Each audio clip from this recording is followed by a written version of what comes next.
सबको पीछे तक आवाज़ आ रही है? ओके। तो आज जो टॉपिक हम लोग डिस्कस करने जा रहे हैं वो है लव के विषय में, लव मिथ और फैक्ट।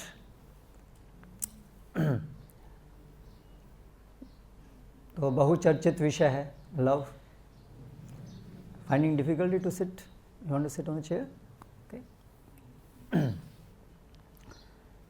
बहुचर्चित विषय है और हम सबके जीवन में अलग अलग प्रकार से बहुत महत्वपूर्ण इसका स्थान है और साथ साथ बहुत कॉम्प्लेक्स भी है। इसको लेकर के बहुत सारी समस्याएं भी उत्पन्न होती हैं हमारे जीवन में। इसलिए आज हम कुछ इस विषय के ऊपर चर्चा करेंगे। तो सबसे पहले तो एग्जैक्टली लव मतलब क्या, परिभाषा क्या है उसकी। बहुत सारे अलग अलग नामों से जाना जाता है। ये तो अंग्रेजी शब्द है। हिंदी भाषा में प्रेम शब्द है, स्नेह है, अफेक्शन। अगर हम उसको डिक्शनरी देखें तो love, intense feeling of affection towards someone, ये एक परिभाषा है। किसी के प्रति स्नेह, वो जो भावना है, फीलिंग है, उसको सामान्यतः से लव कहते हैं।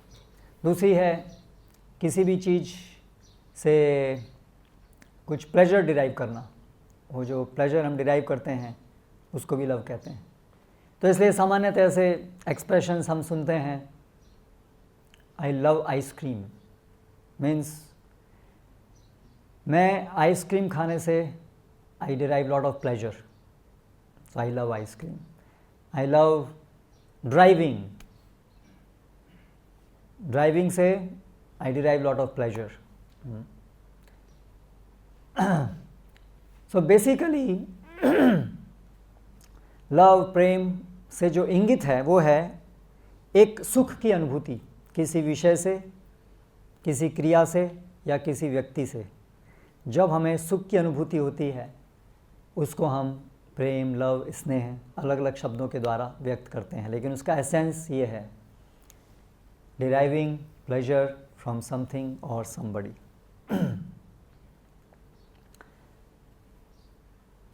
तो जो भी कोई इनएनिमेट चीज़ होती है, इनएनिमेट मतलब जिसमें प्राण नहीं है, आइसक्रीम फॉर एग्जाम्पल, या योर कार, उसमें प्राण नहीं है, और योर लैपटॉप और your smartphone, what ever. So I love my car, I love my house, I love this that, ये सब इनएनिमेट चीज़ें हैं। तो उससे भी हमें कुछ रस प्राप्त होता है। रस टेक्निकली मैलो, आनंद एक प्रकार का एक मैलो है, एक रस है जो हम अनुभव करते हैं। तो इनएनिमेट चीज़ों के साथ संपर्क में आने से जो हमें प्लेजर, सुख की अनुभूति होती है, वो रिलेटिवली कमज़ोर होती है, कम होती है, कंपेयर टू जब किसी व्यक्ति के साथ आदान प्रदान करने से, रिलेशनशिप्स के द्वारा जो हमें एक्सपीरियंस होता है प्लेजर, वो ज़्यादा इंटेंस होता है ना। तो इस प्रकार से बहुत प्रकार की लव प्रचलित हैं या हमारे जीवन में होते हैं। लव फॉर वंस कंट्री, देश के लिए प्रेम, देश प्रेम। उसी प्रकार से एक माता का अपने शिशु के प्रति प्रेम, बच्चे का अपने माता पिता के प्रति प्रेम, ऐसे बहुत प्रकार के प्रेम है। लेकिन सभी के अंदर जो एसेंस है वो यही है कि उन चीज़ों से हमें सुख मिल रहा है, उसको हम लव कहते हैं। और क्योंकि हमें उन चीज़ों से सुख मिल रहा है इसलिए हम उनका ध्यान रखते हैं। तो लव का एक फीचर है caring. If you love someone then we tend to care for them. क्योंकि हमें उनसे आनंद मिल रहा है इसलिए हम उनका ध्यान रखते हैं। तो ये सब लव के साथ एसोसिएटेड फीलिंग्स हैं या एसोसिएटेड फीचर्स हैं। और धीरे धीरे ये जो जो लव की अनुभूति है, जो लव है वो बहुत इंटेंस होता है, हम उस चीज़ से आसक्त हो जाते हैं। आसक्त मतलब हम वो जो प्लेजर डिराइव करते हैं तो उससे हमारा एक बॉन्ड बन जाता है उनके साथ। इसलिए फिर हम अगर कहीं सेपरेशन हो जाता है, जिन चीज़ से हम प्रेम करते हैं या जिन व्यक्तियों से हम प्रेम करते हैं उनसे यदि विच्छेद हो जाता है, हम दूर चले जाते हैं, तो बहुत दुख की अनुभूति भी होती है। तो नटशेल में प्रेम को अगर हम डिफ़ाइन करें तो ये बहुत ही जगत के अंदर कोई चीज़ से, कोई व्यक्ति से, कोई क्रिया से, कोई हमारे विचार से एक प्रकार का सुख जो हमें प्राप्त होता है उसको हम प्रेम कहते हैं। अभी इस भौतिक जगत के अंदर जो ऑब्जर्वेशन है, तो प्रेम का एसेंस तो है कि हमें सुख मिलता है, लेकिन वास्तविकता में क्या होता है अगर उसको एनालाइज करें तो इस भौतिक जगत के अंदर तो लगभग सभी प्रेम सुख के साथ साथ दुख से भी एसोसिएटेड हैं। बल्कि अगर ये कहना गलत नहीं होगा कि जिन चीज़ों से जितना ज़्यादा सुख मिलता है उनसे उतना ज़्यादा दुख भी मिलता है। कम से कम पोटेंशियल तो उनके अंदर है। जिन चीज़ों में, जिन लोगों से हमें जितना ज़्यादा सुख मिलता है उनके अंदर उतना ही पोटेंशियल है हमें दुख देने का भी। इसीलिए इस भौतिक जगत के अंदर लव और ट्रेजेडी ये दोनों मिली हुई हैं। ज़्यादातर मूवीज़ का थीम इसी पे आधारित होता है। Movie centred on love, but tragedy जो है वो उसका इनसेपरेबल पार्ट है।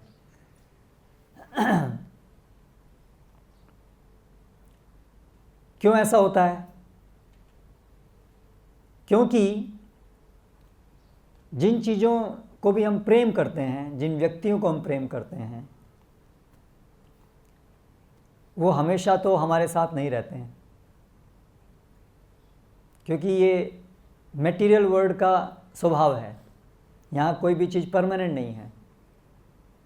इसलिए अगर हम मान लीजिए हमें कार से प्रेम है, तो कार का एक्सीडेंट हो गया तो बहुत दुख होगा, और एक दिन तो वियर टियर होगा ही कार का। उसी प्रकार हमें किसी व्यक्ति से प्रेम है। व्यक्ति, हालांकि व्यक्ति जो है वो अगर उसको हम सही तरीके से समझें, आत्मा, तो वो तो टेम्परेरी नहीं है, लेकिन सामान्यतः लोग जब किसी व्यक्ति को देखते हैं या व्यक्ति से रिलेशनशिप रखते हैं तो वो बेस्ड ऑन द बॉडी होता है, बॉडी एंड माइंड। आत्मा तक तो लोग नहीं पहुंच पाते हैं सामान्यतया। लोग जनरली इतना गहरा विचार नहीं रखते हैं। जनरली व्हेन वी से आई लव हिम और her, that means basically it is centred on body, maximum mind और इंटेलिजेंस। लेकिन क्योंकि ये सब मटेरियल हैं इसलिए इनका एंड निश्चित है। एक दिन ये समाप्त हो जाते हैं, या तो हम समाप्त हो जाएं, या तो वो समाप्त हो जाएं, या तो सर्कमस्टेंसेस ऐसी हो जाएं कि हम अलग हो जाएं। तो ये एक बहुत बड़ा फीचर है इस भौतिक जगत के अंदर लव का, कि love is always mixed with tragedy. Love means that from which we derive happiness, जिससे हम सुख लेते हैं। लेकिन इस भौतिक जगत के अंदर जो हमारा अनुभव है वो ये है कि वो हर सुख दुख के साथ मिला हुआ है, और वो दुख बहुत प्रकार से आता है। उसमें से एक प्रकार है विच्छेद, सेपरेशन। जो भी हमारा लवेबल ऑब्जेक्ट है, लवेबल पर्सन, उसका विच्छेद। दूसरा और कारण क्या बनता है ट्रेजेडी का या दुख का, कि कोई व्यक्ति के अंदर कुछ चीज़ें हैं जो हमें अच्छी लगती हैं, लेकिन फिर ऐसी चीज़ें भी होती हैं जो हमें अच्छी नहीं लगती हैं। एक दूसरा कारण बनता है हमारे ये जब जो लविंग रिलेशनशिप है उसमें एक बड़ा ही जैसे सब्जी में नमक है ना ज़्यादा डल जाए, ऐसे पूरा टेस्ट ख़राब हो जाए। तो उसी प्रकार से रिलेशनशिप्स के अंदर भी हम किसी व्यक्ति के अंदर कुछ चीज़ देखते हैं जो हमें बहुत अच्छी लगती हैं, उसकी वजह से we tend to love that person. लेकिन साथ साथ ऐसी भी चीज़ें होती हैं उनके चरित्र में जो कि हमें बिल्कुल अच्छी नहीं लगती हैं, है ना। इसलिए ज़्यादातर जो लव मैरिजेज़ होती हैं तो शुरू में तो सारे गुण तो समझ में नहीं आते हैं, दिखते नहीं हैं, इसलिए शुरू में केवल आनंद ही मिलता है। लेकिन जनरली धीरे धीरे धीरे व्यक्ति के सारे अन्य पहलू भी दिखने शुरू होते हैं, और कभी कभी तो वो वहाँ तक पहुँच जाता है कि लव एंड्स इन हेट्रेड, है ना। तो ये एक और कारण है कि मिक्सचर, व्यक्ति के अंदर बहुत सारे अलग अलग गुण होते हैं, उसमें से कुछ गुण अच्छे लगते हैं, कुछ खराब लगते हैं। तीसरा कारण है कि हमारा मन बदलता है, हमारी रुचि बदलती है, लोग बदलते हैं, लोगों का मन बदलता है। जो चीज़ आज हमें अच्छी लगती है कल को वो चीज़ खराब लगने लगती है। जैसे जब हम सब छोटे होते हैं तो हमें खिलौने बहुत अच्छे लगते हैं, we love toys, I love playing, ठीक है। लेकिन थोड़े समय बाद में वी फील बोर्ड, है ना, माइंड बदल जाता है ना। अभी हम थोड़े अलग उम्र में हो गए हैं, बालक की उम्र नहीं रही है, तो अभी हम ये खिलौने से नहीं खेल सकते हैं, अभी वो हमें प्रीति कर नहीं लगते हैं, रुचि कर नहीं लगते हैं। तो माइंड बदल गया, हमारी एज के अनुसार हमारा माइंड बदल गया, शरीर बदलता है क्योंकि समय के अनुसार। तो उसके अनुसार क्या होता है कि जो चीज़ पहले लवेबल थी, इट स्टॉप्स बीइंग लवेबल। ये एक और कारण है जिससे कि फ्रस्ट्रेशन होता है, लव के अंदर ट्रेजेडी होती है। और दूसरे लोग भी बदलते हैं, जिनको हम प्रेम कर रहे हैं वो लोग बदल जाते हैं। शुरू में कुछ और थे, बाद में धीरे धीरे बदलते कुछ और हो गए। लोग इन्फ्लुएंस होते हैं सर्कमस्टेंसेस से, है ना। तो इस प्रकार से हम देखते हैं कि एक माता पिता बच्चों को जन्म देते हैं, बहुत उनको प्रेम करते हैं, और धीरे धीरे वही बच्चे आगे बड़े चल के ऐसा होता है कि वो उनको वृद्धाश्रम में भेज देते हैं। तो ये सब चीज़ें हम इस संसार में ऑब्जर्व करते हैं कि जो भी ये प्रेम है उसका अभिप्राय तो है सुख की प्राप्ति, लेकिन वो सुख वैसा नहीं होता जैसी हमें अपेक्षा होती है।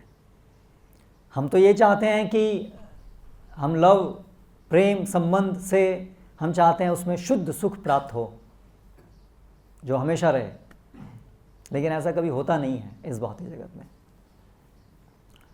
इसलिए जब नया नया हम कोई चीज़ को प्रेम करते हैं या अपने जीवन में पहली बार प्रेम करते हैं, पहला पहला प्यार बड़ा फेमस है ना फिल्म के अंदर, ये पहला। सो लोग बहुत एक्साइटेड रहते हैं,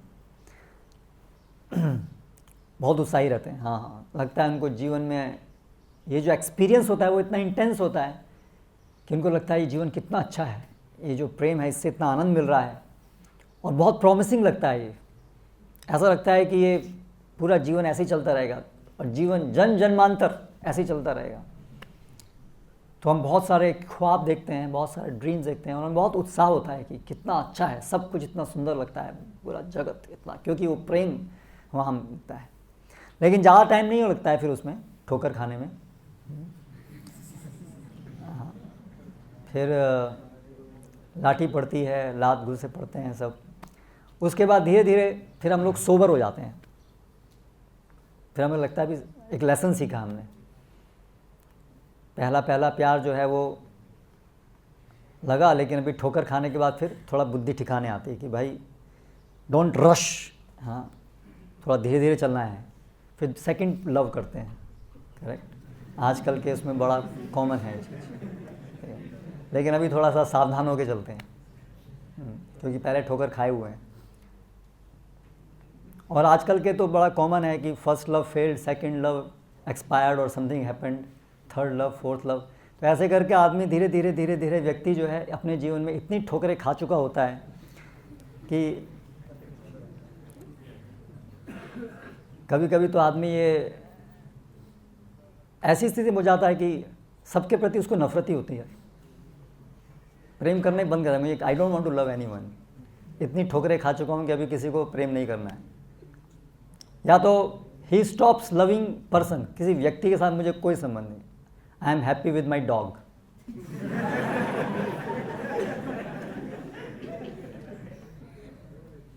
इसलिए आजकल लोग जो है वो कुत्ते पालना ज़्यादा पसंद करते हैं, क्योंकि पहला प्यार ये हुआ, दूसरा ये हुआ, फिर धीरे धीरे कुत्ते को प्रेम करना शुरू करते हैं। कम से कम ये वफादार तो रहता है भाई, करेक्ट। कॉम्प्लेक्स नहीं है उसके साथ डीलिंग। आदमियों के साथ डीलिंग बहुत कॉम्प्लेक्स है, लेकिन कुत्ते के साथ फिर भी रिलेटिवली सिंपल है। कई बार आजकल तो ऐसा हो गया है लोगों के जीवन में कि लोग कुत्ता क्यों पालते हैं, एक व्यक्ति से हम बात कर रहे थे तो बोला भाई हम कुत्ता इसलिए पालते हैं कम से कम घर में जाएं तो कोई तो हो जो इंतज़ार करे।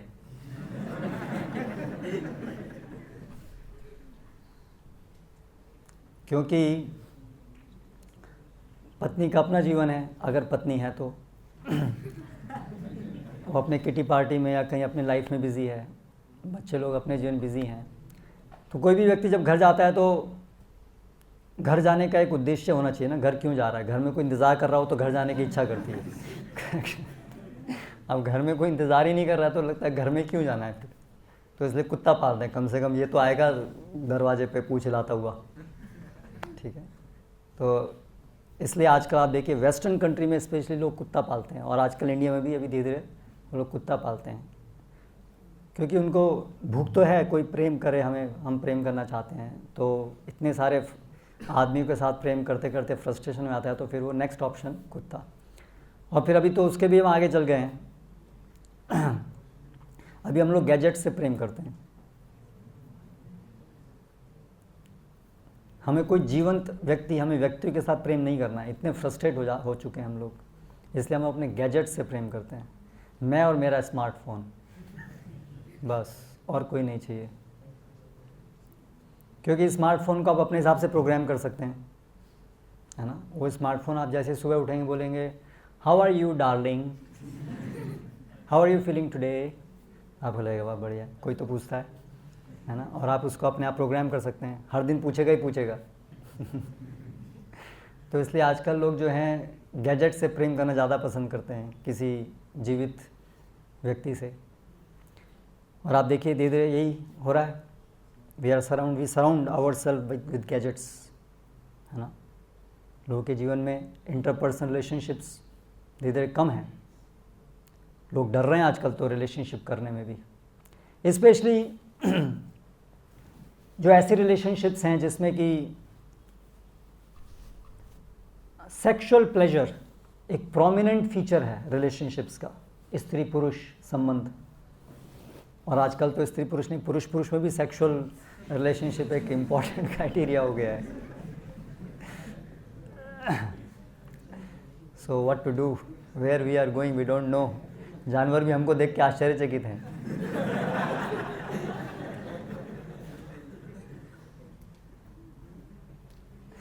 सो एनीवे,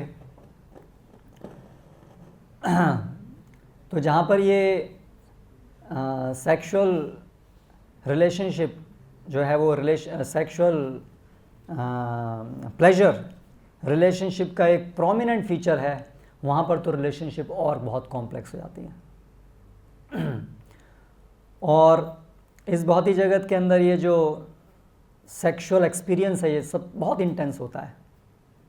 इसलिए जो ऐसी रिलेशनशिप्स होती हैं वो बहुत इंटेंस होती हैं, और इसलिए उनसे मिलने वाला सो कॉल्ड हैप्पीनेस, सुख, और मिलने वाला दुख भी दोनों इंटेंस होते हैं।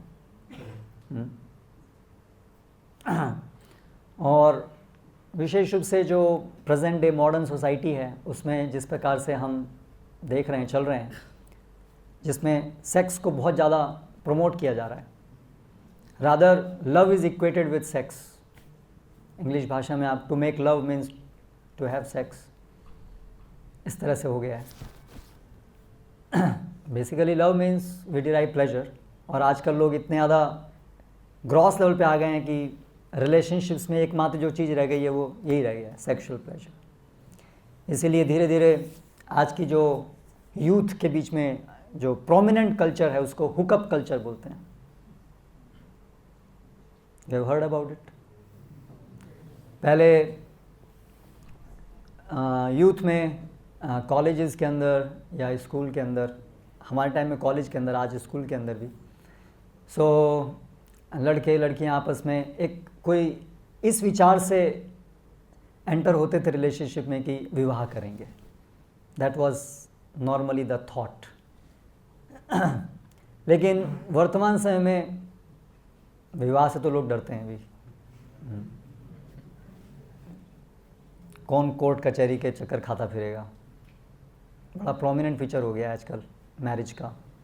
मैरिज करने के लिए कोर्ट और छोड़ने के लिए कोर्ट, करेक्ट। और उसके साथ बाकी छोड़ने के बाद फिर बाकी की ज़िंदगी भी कोर्ट में। तो इसलिए अभी धीरे धीरे कैंपस, कॉलेज कैंपस के अंदर ज़्यादा जो प्रोमिनेंट कल्चर धीरे धीरे जो डेवलप हो रही है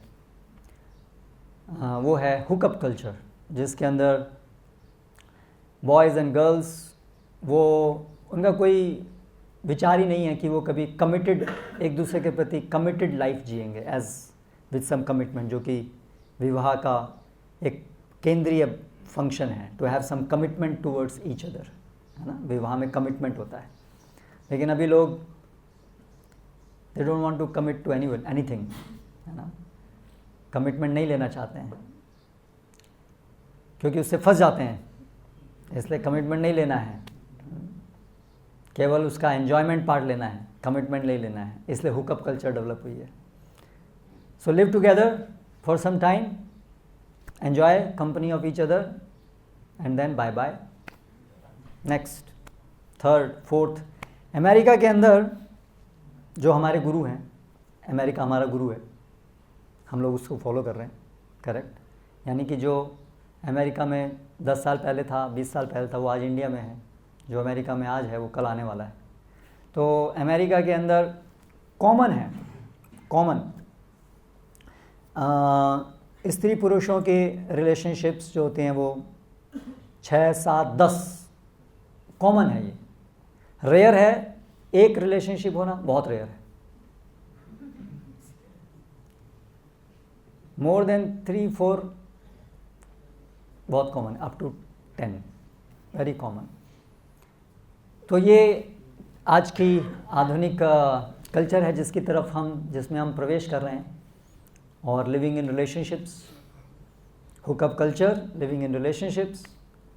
तो ये सब क्या दिखा रहा है कि धीरे धीरे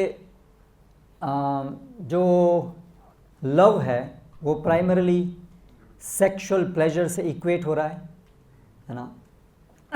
लेकिन उसके साथ साथ हम क्या ऑब्जर्व कर रहे हैं कि लव से जो फ्रस्ट्रेशन है वो भी बहुत रैम्पेंट हो गया है।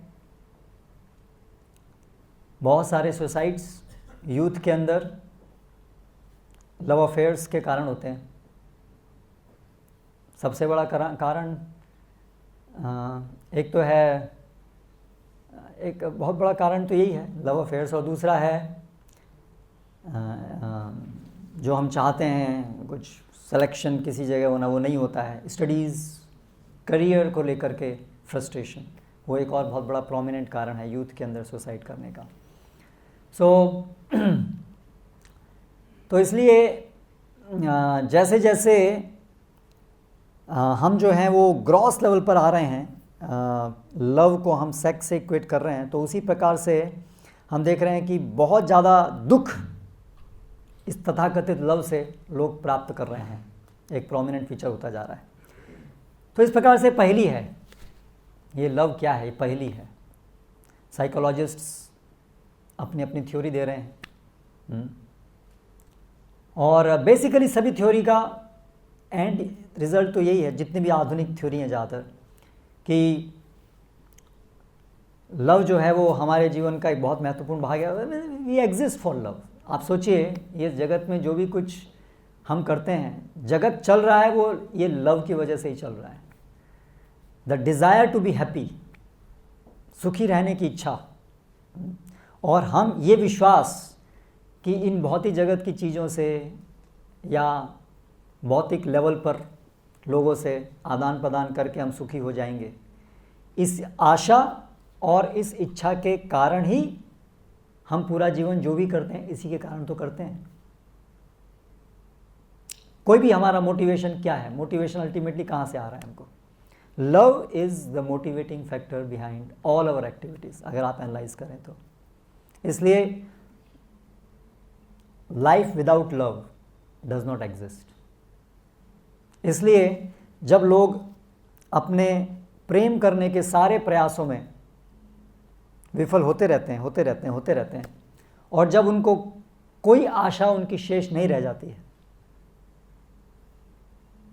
पूरी तरह से निराश हो जाते हैं, तो सुसाइड कर लेते हैं। तो इसीलिए बेसिकली अगर इसको थोड़ा सा हम गहराई से एनालाइज करें, सो लाइफ इज़ लव, जीवन प्रेम, क्योंकि हम सभी सुखी रहना चाहते हैं और सुखी रहने का प्रयास ही प्रेम है। इसलिए love, life is love, correct, इसको कहना गलत नहीं होगा। तो इसलिए बड़ी पहेली है ये कि हमारे जीवन से हम प्रेम को अलग नहीं कर सकते हैं, क्योंकि वो जीवन का बिल्कुल केंद्रीय भाग है। और साथ साथ हम क्या अनुभव कर रहे हैं कि प्रेम से सुख की जगह दुख ज़्यादा मिल रहा है, तो क्या करें? इसलिए बड़ी पहेली है, बड़ा प्रश्न है, सबके साथ डायलेमा है, क्या करें? इतने सारे नॉवेल्स लिखे जा रहे हैं, इतनी सारी फिल्म्स बन रही हैं, और फिल्म तो चलो फिल्म स्टार या वो लोग तो अपना पैसा कमा के चले जाते हैं, और वो फिल्म स्टार का अपना पर्सनल जीवन में लव के कारण बहुत सारी समस्याएं होती हैं, ठीक है। लेकिन हम सबके जीवन में भी इस चीज़ को लेकर के आज नहीं तो कल समस्याएं तो आएंगी। तो इसलिए ये विषय को कैसे समझा जाए, क्या करें इसके लिए? फिर अपने मन से लोग थ्योरी बना रहे हैं, अलग अलग प्रकार से प्रयास करते हैं, लेकिन परिणाम तो हम देख ही रहे हैं क्या हो रहा है। तो क्या करें? तो कोई भी प्रश्न है उसके उत्तर, कोई भी ज्ञान है उसको प्राप्त करने का स्रोत क्या होना चाहिए, पहले इस चीज़ को जानें। सामान्यतः हम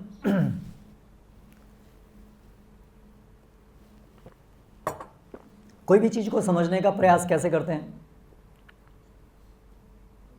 अपनी बुद्धि से करते हैं, अपने ऑब्जर्वेशन से करते हैं।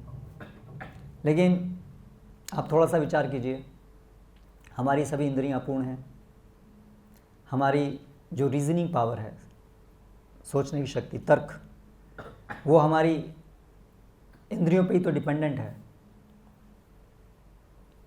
हमारे तर्क का बेसिस हमारा सेंस परसेप्शन ही तो है। जो सेंस परसेप्शन से हम अलग अलग चीज़ परसीव किए हैं, उसी के आधार पे ही तो हम तर्क कर पाएंगे। तो क्योंकि हमारी इंद्रियां अपूर्ण हैं, इसलिए हमारी जो तर्क है वो भी अपूर्ण है। इसलिए क्या लॉजिकली भी या ये संभव है कि केवल तर्क से और ऑब्जर्वेशन से हम ऐसी चीज़ों को जो इतनी कॉम्प्लेक्स हैं उसको हम सही से समझ पाएंगे? तो ऐसा संभव नहीं है। इसलिए आधुनिक व्यक्ति बहुत पजल्ड है इस विषय को लेकर के कि आखिर ये लव की नेचर क्या है, कैसे इसको इस प्रकार से लव किया जाए, जीवन में लव इस प्रकार से हो जिससे जो उसका वास्तविक उद्देश्य है, टू बी हैप्पी, वो प्राप्त हो सके, ना कि टू बी फ्रस्ट्रेटेड, जो आज हम देख रहे हैं। तो इस पूरी सृष्टि के पीछे एक सृष्टिकर्ता है, जो हम थोड़ी सी भी, जो भी हमारे पास कॉमन सेंस है उसका उपयोग करके हम कम से कम इतना बेस्ट रीजनेबल चीज़ तो यही है कि सृष्टि के पीछे कोई सृष्टिकर्ता होना चाहिए, क्योंकि ये सृष्टि बहुत सिस्टमेटिक तरीके से, बहुत इसमें जटिल सिस्टम्स हैं, तो कोई ना कोई डिज़ाइनर, कोई ना कोई बुद्धिमान व्यक्ति इसके पीछे होना चाहिए। सबसे रीजनेबल हाइपोथेसिस है। तो उस दृष्टि से अगर हम विचार करें तो कोई ना कोई होना चाहिए सृष्टि को बनाने वाला। तो अगर सबसे सटीक कोई तरीका है चीज़ों को जानने का, तो वो है सृष्टिकर्ता से जानना। तो जो सृष्टिकर्ता हैं वो जो भी, अगर उन्होंने कोई ऐसा ज्ञान दिया है, और जो ज्ञान देना चाहिए, क्योंकि कोई भी आदमी सृष्टि करता है, बुद्धिमान व्यक्ति, तो उसके साथ साथ कम्युनिकेशन भी तो करता है ना, कि ये मैंने चीज़ बनाई है, क्यों बनाई है, कैसे इसको यूज़ करना है। यूज़र्स मैनुअल होता है ना हमारा, कोई भी प्रोडक्ट बनता है। तो उसी प्रकार से ये अगेन ज़्यादा रीज़नेबल है सोचना कि अगर सृष्टिकर्ता हैं तो उन्होंने हमारे लिए कुछ कम्युनिकेशन भी दिया होगा कि ये सृष्टि किस लिए बनाई गई है, हमें यहाँ क्या करना है, क्या नहीं करना है। और अगर ऐसा कहीं कम्युनिकेशन होगा, मैसेज होगा, तो अगर सृष्टिकर्ता के द्वारा आ रहा है तो वो परफेक्ट होना चाहिए, उसमें कोई गलती नहीं होनी चाहिए, क्योंकि वो तो खुद सृष्टिकर्ता है। जो इस वॉच को बनाने वाला है, एक्सपेक्टेड है कि he will know the best about this watch. तो अगर हम थोड़ा निष्पक्ष होकर के वैदिक ग्रंथों को देखें, शास्त्रों को, तो हम देखेंगे उसमें ऐसे सभी लक्षण हमें दिखते हैं जो हमें हिंट करते हैं कि ये जो लिटरेचर है, जिनको हम शास्त्र कहते हैं, वेद कहते हैं, वो किसी अपूर्ण व्यक्ति के द्वारा दिया गया ज्ञान नहीं हो सकता है। ऐसा हिंट हमको मिलता है क्योंकि ये जो वैदिक शास्त्र हैं एक तो बहुत प्राचीन है, प्राचीनतम है हमारी पूरी मानव सभ्यता के अंदर, प्राचीनतम ज्ञान है। और वो ऐसा ज्ञान है जिसमें बदलाव करने की आवश्यकता नहीं पड़ती है, उसके अलग अलग एडिशंस नहीं निकलते हैं, जिसके अंदर इवन जो हम आज मॉडर्न साइंस की इतनी प्रगति के बाद जो चीज़ों को हम आज जान पा रहे हैं वो शास्त्रों में कई हजार सालों पहले से वहाँ प्राप्त होती है। भविष्यवाणियाँ हैं जो सही सिद्ध हुई हैं। ऐसे अनेक अनेक कारण हैं जिससे हम लगता है कि ये तर्क संगत है इस बात को स्वीकार करना कि ये शास्त्र जो हैं किसी आप और मेरे जैसे अपूर्ण व्यक्ति के द्वारा नहीं दिए गए होंगे, वो किसी पूर्ण व्यक्ति के द्वारा, पूर्ण व्यक्ति यानी परफेक्ट, उसी को हम अल्लाह, भगवान अलग अलग नाम से बोल सकते हैं, यानी जो भी सृष्टि करता है। और फिर शास्त्रों में तो उसका एक डिटेल्ड तरीका भी है कि हम कैसे जो सृष्टि करता है उसको पूरा अनुभव कर सकते हैं अपने जीवन में। वो फर्दर डिस्कशन है, फर्दर रास्ता है। तो ऐसा नहीं है कि बस हमें विश्वास करना है, बल्कि उसमें पूरी पद्धति है, how we can practically realise his existence fully. So anyway, आज का हमारा वो चैप्टर नहीं है डिस्कशन का। तो हम जो इस विषय को प्रेम, इस विषय को समझने का प्रयास करेंगे वो शास्त्रों के आधार पर करने का प्रयास करेंगे, क्योंकि मैं अपने मन से कुछ बोलूं उसका आपका टाइम वेस्ट करने से क्या लाभ होगा, क्योंकि मेरे विचार तो मेरे अपने विचार हैं, वो परफेक्ट नहीं होंगे। इसलिए यहाँ पर जो हम डिस्कशन कर रहे हैं वो श्रीमद् भगवद गीता और श्रीमद् भागवतम के आधार पर कर रहे हैं। तो श्रीमद् भागवतम में इस विषय की विवेचना हुई है और आगे फिर चैतन्य चैतामृत के अंदर हुई है, बहुत विस्तार से हुई है, क्योंकि प्रेम तो सर्वव्यापी है, हर जगह है। हर चीज़ का उद्गम शास्त्र के अनुसार कहाँ से हुआ है? सृष्टिकर्ता भगवान से हुआ है। भौतिक पदार्थ अपने आप से क्रियाशील नहीं होते हैं। Matter can not act on it's on, क्योंकि मैटर बाय डेफिनेशन इनएनिमेट है ना, उसके अंदर कोई प्राण नहीं है, उसके अंदर कोई बुद्धि नहीं है, उसके अंदर कोई मोटिवेशन नहीं है। इसलिए मैटर अपने आप से कुछ भी कार्य नहीं कर सकते। एक बहुत अच्छी कार है जो 200 किलोमीटर पर आवर की स्पीड पे चल सकती है, लेकिन अगर कोई ड्राइवर नहीं होगा तो वो कार अपने आप से कभी नहीं चलेगी, क्योंकि मैटर है। सबसे पहले तो कार को बनाने के लिए भी कोई बुद्धिमान व्यक्ति की आवश्यकता पड़ेगी, फिर उसको चलाने के लिए भी एक बुद्धिमान व्यक्ति की जरूरत पड़ेगी, जिसके अंदर एक इच्छा है, मुझे कार चलानी है, मुझे उसका एक हेतु है, प्रयोजन है, मुझे यहाँ से वहाँ जाना है, इसलिए वो कार को चलाएगा। कार अपने आप से नहीं चलेगी, क्योंकि कार का अपना कोई हेतु है क्या? नहीं है। कार का अपना कोई प्रयोजन नहीं है। कार का एग्जिस्टेंस का अपना कोई प्रयोजन नहीं है। कार को किसी व्यक्ति ने किसी प्रयोजन से बनाई है, ठीक है। हाँ, रिमोट कंट्रोल से भी हम चलाएंगे तो भी एक व्यक्ति है जिसके पास प्रयोजन है, तो वो रिमोट कंट्रोल चलाएगा, अपने आप कार नहीं चलेगी। अगेन कहीं ना कहीं तो व्यक्ति चाहिए, चाहे भले वो रिमोट में हो, वहाँ स्टीयरिंग व्हील पे नहीं बैठा हो, लेकिन we need someone with description. तो जड़ पदार्थ अपने आप से कार्य नहीं कर सकते हैं। तो भगवद गीता भागवतम के अनुसार हम देखें तो वहाँ पर चर्चा हुई है, वहाँ बताया है वास्तव में आप जानते हैं हमें सबसे अधिक प्रेम किससे होता है? प्रेम हमें सबसे प्रिय कौन होता है? माता पिता, किसी ने उत्तर दिया। और कोई? अहंकार।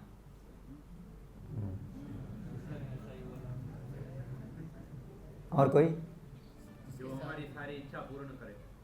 और वो कौन है? वही तो सोच रहे हैं कौन है, वही ढूंढ रहे हैं। तो हम सबसे ज़्यादा प्रेम अपने को करते हैं। We love our self, something coming to your point, ego. हम सबसे ज़्यादा प्रेम अपने को करते हैं। आई, मैं, वो हमें सबसे ज़्यादा प्रिय होता है।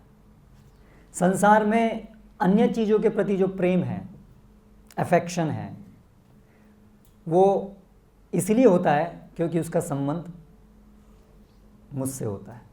जिस चीज़ का संबंध हम अपने से देखते हैं उसी चीज़ में हमें प्रेम होता है। ठीक है, आप देखिए मेरी कार, आजकल तो बहुत प्रचलित है ना, my phone, I phone, my car, my bus, same thing, same concept. My car, मेरी कार। आप शोरूम में 50 कार पड़ी हुई हैं, एक ही मॉडल, आप उसमें से एक कार को अपने घर लेके आते हैं। ठीक है, वो हो गई आपकी कार। कार का जो उसमें मेटल लगा हुआ है वो तो वही एक ही है, सब में एक जैसा ही है, कोई वो अलग नहीं है, लेकिन फिर भी ये हो गई आपकी कार। करेक्ट। तो अभी आपका इस कार के प्रति लगाव हो गया ना विशेष, आपके इस कार का, जिसको आपने अपना बनाया है, अगर इसका एक्सीडेंट हो जाता है तो आप, कार टूटती है, आप भी टूट जाते हैं, है ना, हमारा हृदय टूट जाता है, वी फील पेन, है ना। और शोरूम में बहुत सारी ये कार थी, इनका एक्सीडेंट होता है तो हमें कुछ होता है, आग लग गई, अच्छा कार एक्सीडेंट हो, अच्छा अच्छा ठीक, न्यूज़, अनदर न्यूज़, ओके। लेकिन आपकी कार टूटती है तो वो न्यूज़ नहीं होती है, केवल आपका पूरा परेशान हो जाते हैं आप, है ना। तो ये जो इस कार से जो हमें लगाव हुआ वो क्यों हुआ, क्योंकि इसको मैंने अपने से संबंधित कर लिया, माई हो गया ये, माई, ममता। इसलिए संस्कृत में शब्द है हिंदी में ममता, प्रेम का एक और शब्द है ममता। इसका कहाँ से डिराइव हुआ है ये शब्द ममता, मम, मम संस्कृत शब्द है मम, मम मतलब मेरा, ममता, जो मेरा की भावना से जो चीज़ उदित होती है उसको ममता कहते हैं, ममत्व, ये मेरा है। तो संसार में कोई भी चीज़ के प्रति हमारा जो प्रेम है वो ये मेरे से संबंधित होने के कारण ही वो होता है। तो एक्चुअली जो प्रेम है वो दूसरों में एक्सटेंड हो रहा है, क्यों, क्योंकि उसका जो सेंट्रल पॉइंट है, फोकस है प्रेम का, वो क्या है, वो आई है। इसीलिए संसार में माई, जो मेरी चीज़ें हैं, उनसे भी ज़्यादा हम किसको प्रेम करते हैं, आई को प्रेम करते हैं। अगर दोनों में से हमें एक चीज़ को छोड़ना हो, आई को या मई को, तो हम मई को छोड़ेंगे, आई को रिटेन करेंगे। कितनी सारी स्त्रियां हैं जो आज गर्भ में अपने बच्चे को भी मार देती हैं, एबॉर्शन। एक माँ जिसका बहुत ग्रॉस कनेक्शन है बच्चे से, मैं, ये मेरा बच्चा है, मेरे शरीर से इसका जन्म हुआ है, लेकिन अगर वो माँ को लगता है कि ये बच्चा मेरे लिए परेशानी का कारण बनेगा, मुझे नहीं चाहिए ये, तो वो माँ उस बच्चे को ही मार देती है। यानी यहाँ पर बच्चे से भी ज़्यादा प्रेम माँ को किससे है, एक्चुअली अपने से है। यदि अपने सुख के, मेरे सुख के रास्ते में यदि बच्चा भी आया तो बच्चा भी, माँ भी बच्चे को मार देती है, तो बाकी चीज़ का क्या कहना।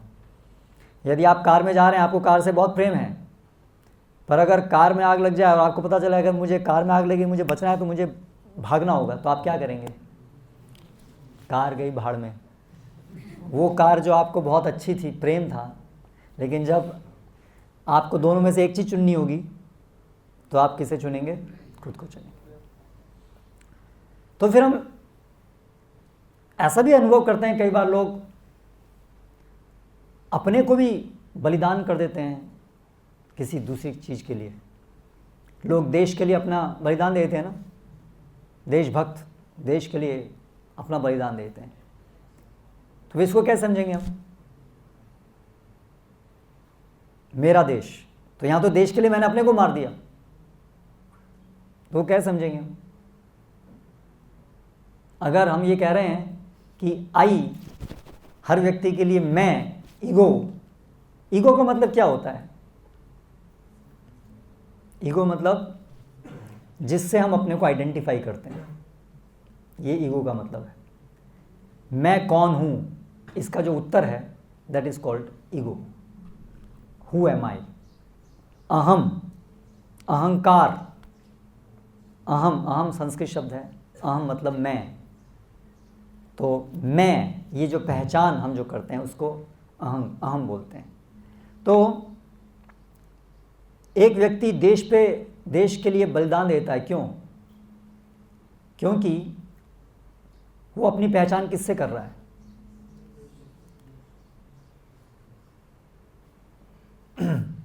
मैं इस देश का सेवक हूं। उसकी जो सेल्फ है, सेल्फ, मैं कौन हूं, उसकी जो पहचान है, उसकी कॉन्शियसनेस में वो क्या है? मेरी आइडेंटिटी क्या है? मैं देश का सेवक हूं। इसलिए इस आइडेंटिटी के लिए वो कुछ भी कर सकता है। तो इसलिए देश की सेवा के लिए वो कुछ भी कर सकता है।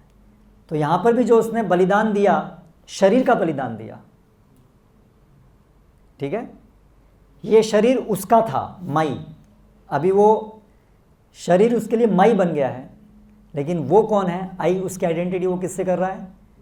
वो शरीर से अपनी आइडेंटिटी नहीं कर रहा है, वो आइडेंटिफाई कर रहा है I M servant of my country. तो इसलिए इस आइडेंटिटी के लिए, अपने लिए, वो अपने शरीर का बलिदान कर देता है। ठीक है।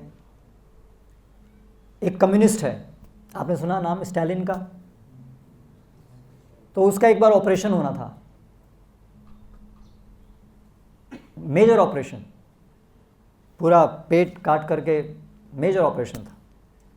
तो डॉक्टर्स ने जो भी एनेस्थीसिया वगैरह जो भी देने के लिए शुरुआत की, उसने बोला क्या कर रहे हो आप? एनेस्थीसिया नहीं, ज़रूरत नहीं है, ऐसे ही करो। ऐसे ही ऑपरेशन किया उसका, विदाउट एनी एनेस्थीसिया। तो ऐसा है। कैसे वो सहन कर पाया? क्योंकि वो अभी ये शरीर से भी ऊपर जो उसका जो अपना पहचान है वो है आइडियोलॉजी से। I am a communist. तो वो अपने को आइडेंटिफाई किससे कर रहा है? I am a communist. और ये जो आइडेंटिटी है ये इतनी पावरफुल है, इसको रिटेन करना, कि इसके लिए शरीर में भी दुख हो रहा है, he can tolerate. Identity preserved है जब तक। तो ये जो अपनी पहचान जिससे भी हम करते हैं, जिससे भी पहचान करते हैं, अपनी पहचान सब लोग अलग अलग चीज़ों से करते हैं, सब लोगों की एक जैसी पहचान नहीं होती है ना। कोई लोग अपनी पहचान करते हैं शरीर से, उनके लिए शरीर ही सब कुछ है। शरीर मतलब इंद्रियां। तो वो इंद्रिय भोग के लिए, सेंस ग्रेटिफिकेशन के लिए मुझे खाना चाहिए, है ना। किस लिए? कि जीवा खाने के लिए कुछ भी कर सकता है ना, चोरी करेगा, कुछ भी करेगा, उसका अटैचमेंट है बॉडी से। बॉडी को ज़्यादातर, जैसे डार्विन ने बोला है ना, स्ट्रगल फॉर एग्जिस्टेंस। तो ज़्यादातर लोग जो है वो आइडेंटिफाई करते हैं अपने को बॉडी से। Who am I am this body.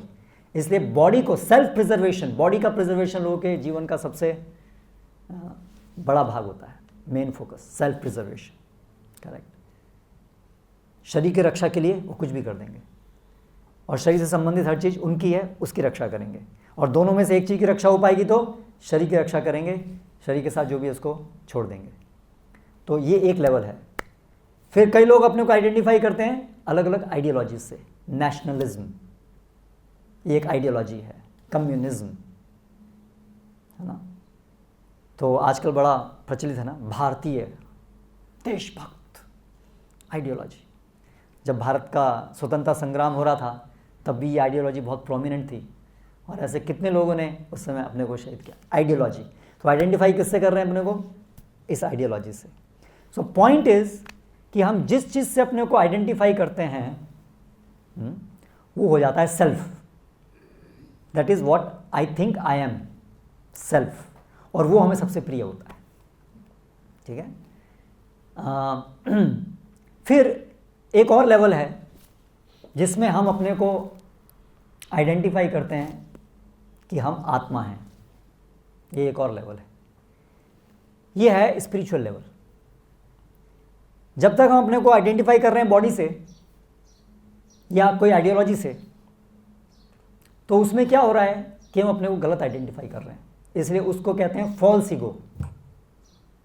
Ego तो है पर वो फॉल्स है, क्योंकि रियलिटी क्या है? हम लोग बॉडी नहीं है, हम लोग कम्युनिस्ट नहीं है, हम लोग इंडियन नहीं है, हम लोग इंडियन है क्या?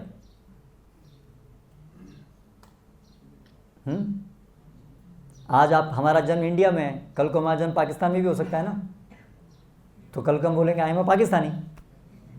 आज इंडियन है, कल पाकिस्तानी। आज कोई अमेरिकन है, कल को वो इंडियन हो सकता है। तो ये जो हमारी आइडेंटिटी है, इंडियन, पाकिस्तानी, अमेरिकन, या I am a black, I am white, ये भी जो आइडेंटिटी है बेस्ड ऑन बॉडी, ये क्या हमारी वास्तविक आइडेंटिटी है?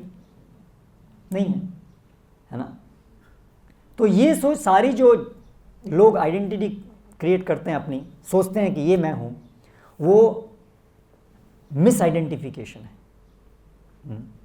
इसीलिए लव फ्रस्ट्रेट होता है, क्योंकि हम अपने को गलत सोच रहे हैं कि ये मैं हूं, और हम उसको प्रिजर्व करने की कोशिश करते हैं, उससे हम प्लेजर ड्राइव करने की कोशिश करते हैं। जैसे कोई व्यक्ति सोचा है आई एम दिस बॉडी, और वो बॉडी को प्रिजर्व करने की कोशिश करता है, लेकिन बॉडी तो मरनी ही है। Body is destined to die, is it not? We can not preserve this body, चाहे कितनी भी हम इच्छा कर लें, ठीक है?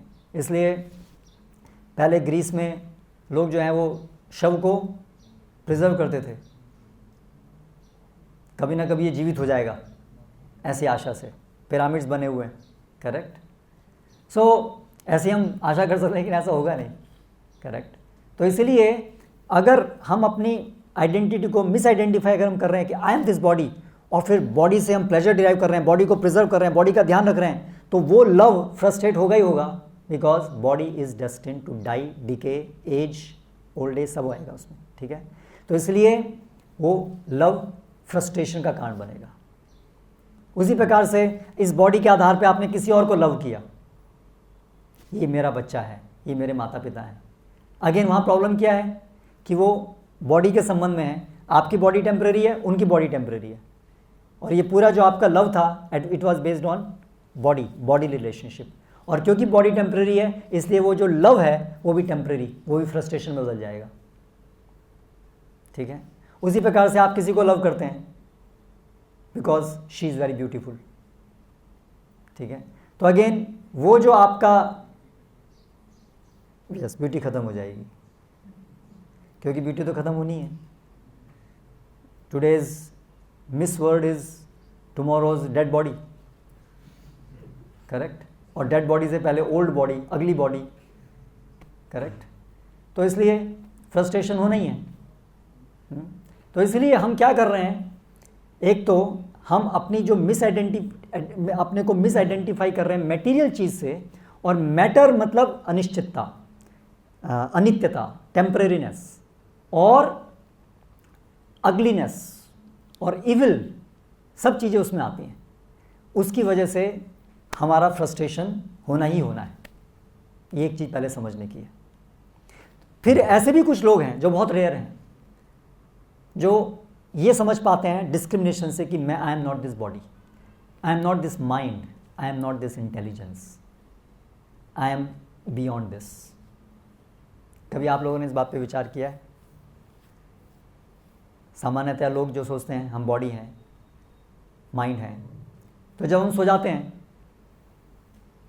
दिन में तो आप आइडेंटिफाई करते हैं अपनी बॉडी से, I am a student, I am born on this and this date, my father's name is this. ये सब आप किसकी पहचान बता रहे हैं? शरीर की पहचान बता रहे हैं। जब आप सो जाते हैं तो क्या होता है? आप सपने देखते हैं, फिर आप अपने को किससे आइडेंटिफाई करते हैं? सपने में जो सपना देखते हैं, उस सपने में जो आप अपने को देखते हैं, जो परिस्थितियाँ वहाँ देखते हैं, आप अपने को उससे आइडेंटिफाई करने लगते हैं, ठीक है? सपने में आप मान लीजिए देख रहे हैं कि आप कहीं ट्रैफिक में फंस गए हैं, या आपके पीछे कोई भाग रहा है मारने के लिए, तो आपको डर लगता है कि नहीं लगता है? हम चिल्लाते भी हैं, पसीना पसीना आता है। जो दिन में एक्सपीरियंस होता है वैसा एक्सपीरियंस रात में होता है सपने में। अगर दिन में आपके पीछे कोई भागे, जो आपको एक्सपीरियंस होगा, अगर रात में आपके पीछे कोई भागे, मतलब रात में भागे मतलब सपने में भागे, तो आपको ऐसा लगेगा मेरे पीछे भाग ही रहा है, कोई अंतर नहीं होगा उसमें एक्सपीरियंस में, करेक्ट? तो बेसिकली आपकी आइडेंटिटी, हर दिन हमारी आइडेंटिटी बोलती है, दिन में एक आइडेंटिटी, रात में एक आइडेंटिटी। तो रियलिटी क्या है फिर हमारी? दोनों ही तो टेम्परेरी आइडेंटिटी है, एक डे ड्रीम है, एक नाइट ड्रीम है। एक केवल थोड़े घंटे चलता है और एक डे ड्रीम जो है वो कुछ साल चलता है। लेकिन वो डे ड्रीम भी एक दिन खत्म, नाइट ड्रीम जैसे खत्म हो जाता है ऐसे डे ड्रीम भी खत्म हो जाएगा। तो इसका मतलब इससे हम क्या समझते हैं, इस एक्सपीरियंस से हम समझते हैं कि हर दिन हम ये अनुभव करते हैं कि जो दिन में मैं अपनी पहचान बना रहा हूँ शरीर से, मैं तो उससे अलग हूँ, क्योंकि रात के समय मेरी बिल्कुल उससे पहचान नहीं रहती जो मैं दिन में बना रहा हूँ। शरीर से मेरा कोई संबंध नहीं रहता है। तो इसका मतलब शरीर से मैं कुछ अलग हूँ, है ना। उसी प्रकार से हम अपने जीवन में शरीर को बदलता हुआ देखते हैं। एक छोटा सा हम अपना फ़ोटो देखते हैं, 1 साल के हम थे, अच्छा ये था मैं, पहचान भी नहीं पा सकते हैं अपने को, है ना। अच्छा मैं ये था, अच्छा हाँ, माता दिखाते बेटे ये तेरी फ़ोटो है। फिर अभी हम एक दूसरे युवावस्था के शरीर में, फिर वृद्धावस्था के शरीर में चले जाएंगे। तो हम अपने को तो वही अनुभव करते हैं, वही सेम व्यक्ति हूँ मैं, हमारे माता पिता भी वही अनुभव करते हैं, वही व्यक्ति है, लेकिन शरीर तो बदल गए, पूरे चेंज हो गए। एक्चुअली शरीर मर जाता है, हर 7 साल में सारे मॉलिक्यूल्स बदल जाते हैं शरीर के, शरीर मर जाता है। हमारे शरीर कितने मर चुके हैं इसी जीवन में, हर 7 साल में हमारा एक शरीर मर जाता है, लेकिन हम अनुभव करते हैं हम तो नहीं मरे, हम तो वही व्यक्ति हैं। तो इस तरह से हम थोड़ी सी अगर गहराई से देखें तो हम समझ सकते हैं कि हम शरीर तो नहीं हैं, शरीर से तो अलग हैं हम। फिर क्या हम मन हैं? बहुत से लोग तो ये सोचते हैं हम मन है। जब हमारा मन सोचता है क्या होता है, मैं ये सोचता हूँ, करेक्ट। एक्चुअली मैं तो मन नहीं हूँ, वो मन सोच रहा है, मैं नहीं सोच रहा हूँ। इसलिए जब हम कभी कभी प्रयास करते हैं ध्यान करने का, मन को एकाग्र करो, तो हम क्या अनुभव करते हैं, हम बोलते हैं मेरा मन भाग रहा है। तब उस समय समझ आता है मेरा मन है, मैं नहीं हूँ, मेरा मन भाग रहा है। क्यों? क्योंकि उस समय हम प्रयास करते हैं हे मन ये सोचो, और मन कहता है कुछ और जाता है, कहाँ चला गया ना। तो उस समय थोड़े समय के लिए अनुभव करते हैं कि मन अलग है, मैं अलग हूँ, क्योंकि मैं कुछ और सोचने का प्रयास कर रहा हूँ, मन कुछ और सोचने का प्रयास कर रहा है, करेक्ट। लेकिन जब हम ध्यान करने का प्रयास नहीं करते हैं तो हमें ये अनुभव नहीं होता है। क्यों? क्योंकि हम मन के साथ भागते रहते हैं, इसलिए हमें अनुभव नहीं होता है कि हम अलग हैं। लेकिन जब उसको रोकने का प्रयास करते हैं तब हमें पता चलता है कि मन मेरी इच्छा के बिना भाग रहा है, इसका मतलब मन अलग है, मैं अलग हूँ। उसी प्रकार से जब हम रात को सो जाते हैं तो कभी कभी हमको ड्रीमलेस नाइट होती है हमारी, जिसमें हम स्वप्न नहीं आते हैं, सुसुप्त अवस्था, करेक्ट। उस समय में क्या होता है, सपना भी नहीं देख रहे हैं, सपना मतलब मन भी नहीं चल रहा है उस समय, सो गए, इंद्रियां नहीं चल रही हैं, सपना भी नहीं आ रहा है, मतलब मन भी काम नहीं कर रहा है, कोई ड्रीम नहीं आ रहा है, यानी कि मन नहीं काम नहीं कर रहा है। लेकिन फिर भी जब हम उठते हैं तो हमें अनुभव होता है आज बहुत अच्छी नींद आई, कोई सपना नहीं आया। तो वो जो अच्छी नींद आई वो अनुभव किसको हुआ? मन को हुआ। मन तो सो रहा था भाई, मन को कहाँ से अनुभव हुआ? बॉडी भी सो रही थी, इंद्रियां शिथिल थी, मन भी शिथिल था, तो फिर ये एक्सपीरियंस किसने किया? तो वो हमें हिंट देता है कि हम मन से भी बियॉन्ड हैं, ठीक है। तो इस प्रकार से हम शरीर से बियॉन्ड हैं, हम मन से बियॉन्ड हैं, हाँ। और शास्त्रों से हमको पता चलता है कि वास्तव में हमारी जो आइडेंटिटी है वो भौतिक नहीं है, वो आध्यात्मिक है, जिसको आत्मा कहते हैं, स्पिरिचुअल एटम। तो वास्तव में सोचने वाली बात यह है कि हमें अपने से इतना प्रेम क्यों होता है, हमें अपने से इतना आनंद क्यों प्राप्त होता है।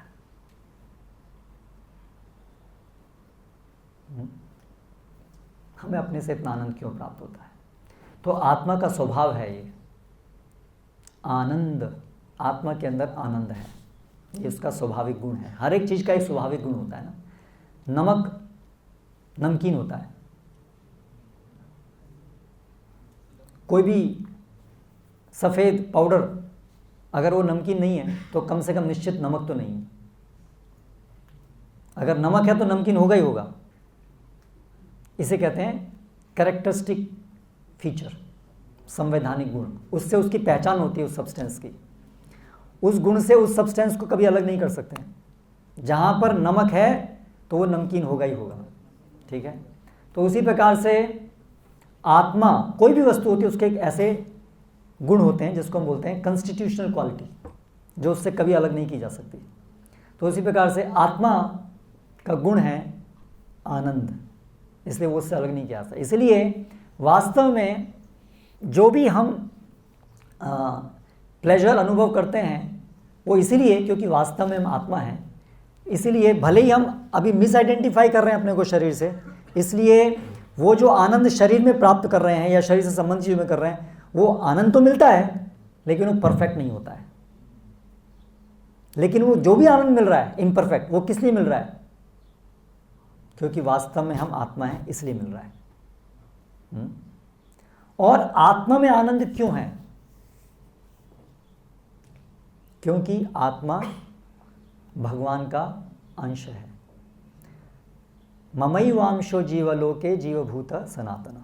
भगवान भगवद गीता बताते हैं सभी आत्माएं मेरी अंश हैं। अगर रसगुल्ला है और रसगुल्ले का आप छोटा सा पार्ट ले ले तो वो भी स्वीट होगा ना। तो जो होल के अंदर, संपूर्ण के अंदर जो गुण होते हैं वही उसके अंश के अंदर भी होते हैं। समुद्र का जल खारा होता है तो समुद्र की एक बूंद भी खारी होगी। तो उसी प्रकार से वास्तव में आत्मा में आनंद इसलिए है क्योंकि वो भगवान श्री कृष्ण का अंश है, और भगवान श्री कृष्ण का स्वभाव है कि वो आनंदमय है, सत चित आनंद। ये भगवान के गुण हैं और हम उनके अंश हैं, इसलिए हमारे अंदर भी ये गुण हैं। इसीलिए हमारे अंदर आत्मा का आनंद का गुण है। इसलिए भगवद गीता में कहा है बाह्य स्पर्शेषु असक्तानां विन्दति आत्मनि यत् सुखम। आत्मा और एक है परमात्मा। आत्मा और परमात्मा। तो आत्मा के अंदर सुख है और आत्मा परमात्मा का अंश है। आत्मा इंडिविजुअल होती है और परमात्मा, एक ही परमात्मा सभी के हृदय में साइमल्टेनियसली विराजमान होती है, और वो भगवान श्री कृष्ण का ही एक रूप है परमात्मा। इसीलिए हमें आनंद होता है, हमारे अंदर आनंदित रहने की अभिलाषा है। इसका मूल कारण है क्योंकि हम आत्मा है और आत्मा का ही स्वभाव है। समस्या क्या हो रही है फिर कि हमें जहाँ आनंद को ढूंढना चाहिए अपनी वास्तविक पहचान में, आत्मा में आनंद ढूंढना चाहिए। और आत्मा में भी आनंद, आत्मा मतलब क्या? आत्मा का कनेक्शन क्या है? आत्मा क्या है? परमात्मा का अंश है ना। तो वास्तव में आनंद कहाँ है? आनंद भगवान में है। कोई भी चीज़ में हमें जो आनंद मिल रहा है वो भगवान के आनंद का ही एक परवर्टेड रिफ्लेक्शन है, बिगड़ा हुआ भ्रमित रूप है, अंश है उसका। कोई भी चीज़ में जो आनंद है वो वास्तव में भगवान से ही संबंधित है, वो भगवान की एक शक्ति है, इसलिए उसके अंदर उससे हमें कुछ आनंद मिलता है, ठीक है। लेकिन वो क्योंकि परवर्टेड रिफ्लेक्शन है, जैसे है ना सूरज है, अभी सूरज का प्रकाश जो है वो एक परवर्टेड रिफ्लेक्शन अगर कहीं पड़े तो वहाँ भी प्रकाश दिखेगा, लेकिन वो बहुत फीका होगा वो प्रकाश, ठीक है। उससे आप सोलर एनर्जी से आप कुछ पानी गर्म कर सकते हैं, बहुत कुछ कर सकते हैं, लेकिन वो जो रिफ्लेक्शन है उससे आप वो सब काम नहीं कर पाएंगे, करेक्ट। तो उसी प्रकार से ये जो भगवान श्री कृष्ण में जो आनंद है उसी का बिगड़ा हुआ रूप, क्योंकि हर चीज़ भगवान की एक अंश है, इसलिए उसमें कुछ प्लेजर है। और आत्मा के अंदर प्लेजर है क्योंकि वो भगवान का अंश है। और ये भौतिक जगत जो है वो तो बिल्कुल ही, वो तो बिगड़ा हुआ रूप है। आत्मा बिगड़ा हुआ रूप नहीं है, आत्मा अंश है। लेकिन ये भौतिक जगत जो है ये बिगड़ा हुआ रूप है, ये भगवान की बहिरंगा शक्ति है, इसलिए उसमें आनंद खोजना वो इल्यूजन है। जैसे मृत तृष्णा आपने सुना है ना, मिराज। तो कैसे मिराज में पानी का आभास होता है कि पानी है, लेकिन वहाँ पानी होता नहीं है, लेकिन पानी सब्सटेंस रियलिटी है, लेकिन वहाँ नहीं है। तो उसी प्रकार से जो हम इस भौतिक जगत में लव, प्रेम के प्रयास कर रहे हैं, प्रेम सच्चाई है, लेकिन इस भौतिक जगत में जहाँ हम प्रेम ढूंढ रहे हैं वहाँ नहीं है। सो लव इज मिथ और फैक्ट, ये जो टाइटल है इसका उत्तर क्या हुआ? Love is not a myth, love is not a myth. हम सब लोग लव के ही कारण हैं, सब लव पे ही चल रहा है, so it can not be A myth. Love is not myth, but love in this world is not a fact either. इस भौतिक जगत में लव फैक्ट भी नहीं है, क्योंकि हम इस भौतिक जगत के अंदर जो लव की हमारी परिभाषा है, जहाँ हम लव ढूंढ रहे हैं, जिन चीज़ों से हम लव कर रहे हैं, शरीर से कर रहे हैं, शरीर संबंधित चीज़ों से कर रहे हैं, वो सब चीज़ों में वो वास्तविक लवेबल ऑब्जेक्ट नहीं है, वो तो एक परवर्टेड रिफ्लेक्शन है भगवान का। भगवान श्री कृष्ण वो वास्तव में लवेबल ऑब्जेक्ट हैं, वो रियल ऑब्जेक्ट हैं हमारे प्रेम के, वो प्रेम के स्रोत हैं, वो आनंद के स्रोत हैं, इसलिए वो प्रेम के स्रोत हैं। इसलिए love is real, but that love is love of Krishna, love of God, that is real love. So love is real if it is for Krishna, and love is imperfect if it is for anything except Krishna. है ना? और जब हम भगवान कृष्ण को, भगवान को प्रेम करते हैं तो वास्तव में सब चीज़ों के प्रति हमारा भगवान के संदर्भ में प्रेम होता है. If we love God then we naturally love everyone else, क्योंकि सब चीज़ तो भगवान के ही अंश है ना. ठीक है. If you love me love my dog, एक कहावत है. तो नेचुरल है, अगर हम किसी व्यक्ति को लव करेंगे we will love anything which is connected to him. तो इसलिए जब हम कहते हैं भगवान से प्रेम करना, तो इसका मतलब नहीं है बाकी सब चीज़ों के प्रति हम स्नेह रहित हो जाते हैं, बल्कि वास्तव में हम हर चीज़ के प्रति वास्तविक स्नेह, वास्तविक प्रेम करना शुरू करते हैं जब हम भगवान श्री कृष्ण को प्रेम करना शुरू करते हैं. तो इसलिए आज की कक्षा में तो हम केवल एक संक्षिप्त में ही इसके ऊपर चर्चा कर पाए, क्योंकि समय की मर्यादा है. लेकिन कम से कम आप लोग इस पर चिंतन कीजिए कि वास्तव में प्रेम क्या है और वास्तव में हमारे प्रेम के पात्र कौन हैं. ऐसा प्रेम हमें करना है जिससे जो उसका वास्तविक लक्ष्य है, संपूर्ण संतुष्टि, संपूर्ण आनंद, वो हमें प्राप्त हो सके. तो क्या भौतिक चीज़ों को प्रेम करके, भौतिक धारणा के आधार पर किन्हीं व्यक्तियों को प्रेम करके क्या हमें वो प्राप्त होने वाला है? अगर नहीं तो फिर वास्तव में कहाँ प्राप्त होने वाला है ना? उसको खोजें.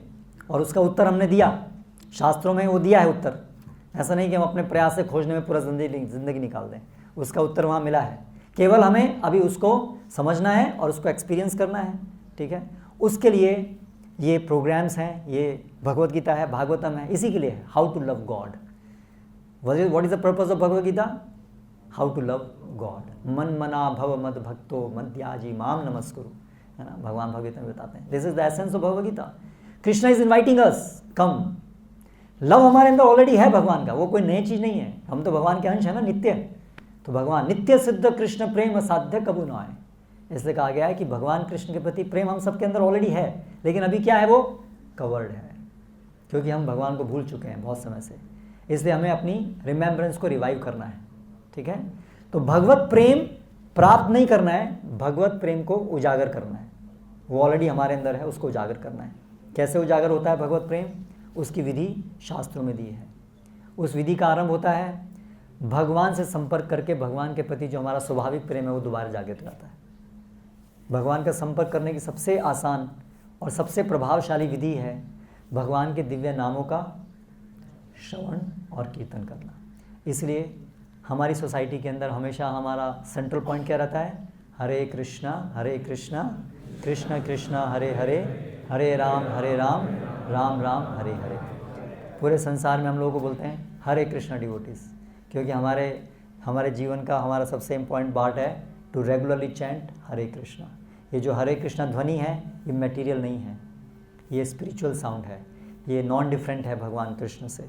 अगर हम इसको रेगुलरली प्रैक्टिस करेंगे विद प्रॉपर अंडरस्टैंडिंग जो हम भगवद गीता से मिलेगी, then we can our self realise, हम उसका अनुभव कर सकते हैं कैसे हरे कृष्णा ध्वनि से हम साक्षात भगवान का अनुभव करते हैं, हम उनके सानिध्य में आते हैं. और जब हम उनके सानिध्य में आते हैं, उनको कॉन्टेक्ट करते हैं, तो जो हमारा उनके प्रति जो प्रेम है वो स्वतः जागृत होता है. और इस तरह से हम वास्तविक प्रेम जीवन में प्राप्त कर पाएंगे. और सही प्रेम प्राप्त करके वो ऐसा प्रेम जिससे फेलियर नहीं होगा. No love failures if we start loving Krishna, and then we can love everyone based on that principle. Hare Krishna. So we end here. Any question on this?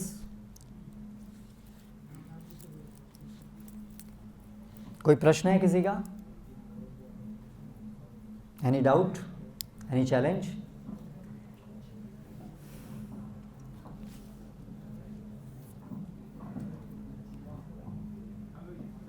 हरे कृष्ण प्रभु जी. हरे कृष्णा.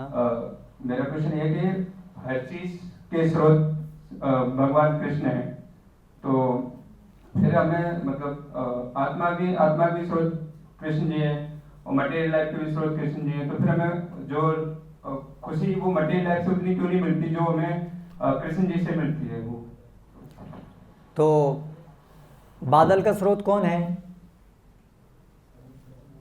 बादल का स्रोत कौन है? मटेरियल वर्ल्ड के अंदर from material perspective. पानी कैसे बादल बनता है, उसका पीछे कौन स्रोत है? सूर्य। सूर्य के द्वारा बादल बनता है, ठीक है। लेकिन बादल क्या करता है? सूरज के प्रकाश को ढक लेता है।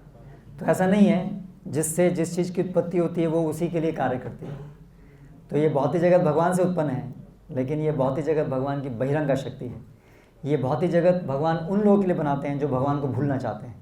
इसलिए भौतिक जगत भगवान की शक्ति है, लेकिन ये भगवान की वो शक्ति है जो उन लोगों के लिए निमित्त है जो भगवान को भूलना चाहते हैं। जैसे प्रिजन, जेल, वो भी गवर्नमेंट का डिपार्टमेंट है ना, लेकिन प्रिजन डिपार्टमेंट किसके लिए है?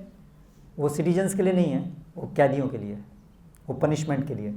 तो उसी प्रकार से ये भौतिक जगत भगवान की शक्ति है, लेकिन ये भगवान की वो शक्ति है जो उन लोगों को फैसिलिटेट करने के लिए है जो भगवान को भूलना चाहते हैं।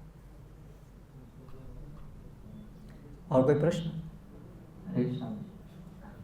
तो जी अगर आनंद आत्मा को ही होता है तो हम देखते हैं कि भौतिक वस्तुओं में भी हमें कुछ क्षणिक तो आनंद होता है, तो वो आनंद क्यों होता है अगर हम अब शरीर की तरह होइए? एक्स्ट्रापोलेशन, अभिविनेशः। जैसे आप फिल्म देखते हैं, फिल्म देखने आते हैं, ठीक है। वहाँ जब हीरो विलन को मारता है और आप अपनी आइडेंटिटी करते हैं, विलन हीरो मतलब मैं, और जब हीरो को मारता तो आपको भी आनंद होता है, क्योंकि आपने अपनी आइडेंटिटी उस हीरो से कर ली है। और जब हीरो मुक्का खाता है तो आपको भी लगता है आपका ही किसी ने मार दिया आपको, करेक्ट। तो ये अभिविनेशः, आप अपनी आइडेंटिटी को एब्जॉर्ब करते हैं, एक्सटेंड करते हैं किसी दूसरी चीज़ में, उससे वो चीज़ भी आपको लगने लगती है यही मैं हूँ, ये मेरी है। तो इस एक्सटेंशन से वो होता है। तो वो आप कोई वस्तु में एक्सटेंड कर रहे हैं तो वस्तु में आपको लगने लगेगा कि मैं हूँ, ये मेरा है, उसकी वजह से वो हमें अनुभव होता है। आत्मा को हमने एक्सटेंड कर लिया है, अपने को अपने एक्सटेंड कर लिया है, मैं और मेरा के द्वारा अपने को एक्सटेंड कर लिया है। तो जहाँ जहाँ तक वो एक्सटेंड होता है वहाँ वहाँ तक हमको अनुभव होता है कि मैं, जैसे मेरा घर, तो घर ये सब मैं ही हूँ, इसलिए है ना। किसी का घर देख के, किसी की कुछ चीज़ देख के हमें उसकी याद आती है ना, एक्सटेंड, वो उस चीज़ में है, कनेक्टेड हो गया ना वो। और कोई प्रश्न?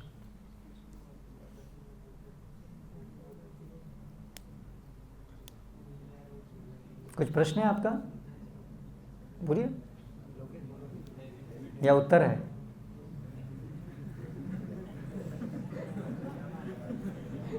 ओके, ठीक है, तो यहाँ समाप्त करते हैं। हरे कृष्णा। प्रभुपाद की जय। हरे कृष्णा। बहुत अच्छा प्रवचन प्रभु जी का था। तो हम आगे बढ़ेंगे हमारा प्रोग्राम के लिए। तो अभी ड्रामा होगा, तो आप तैयारी कीजिए ड्रामा वाली।